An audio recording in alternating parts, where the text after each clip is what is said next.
Jom buat roti jala. 1 kilo tepung cap ros. 1 sudu makan garam. 2 sudu makan gula.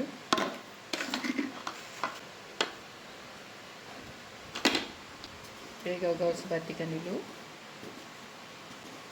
Dah sebati. Masukkan 1 tin susu cair.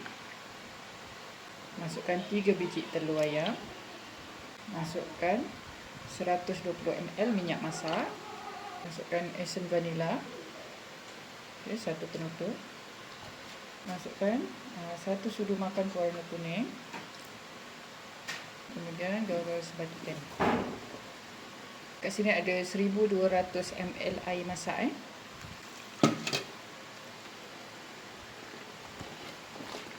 Mudah sekali.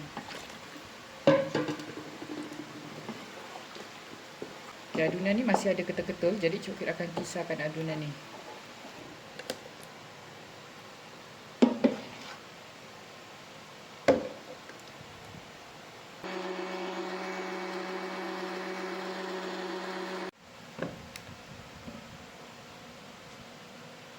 Cik guna botol acuan 5 lubang halus ni ya. Boleh dapatkan di Beg Kuning TikTok or Kids Channel.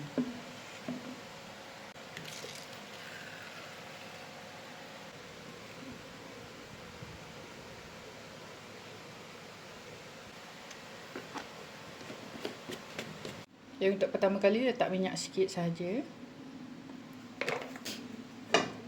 Minyak ni letak sekali je, lepas tu dah tak payah letak minyak lagi. Lepas tu boleh menjala macam biasa. Untuk kali kedua dah tak perlu letak minyak. Nampak cantik kan adunan Cik Okey tu? Dia tak terlalu cair. Dah boleh renggangkan. Lipat dua dulu supaya mudah untuk kita angkat. Okey.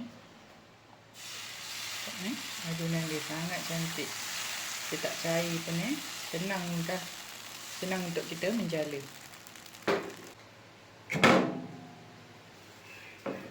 Lipat dua macam ni.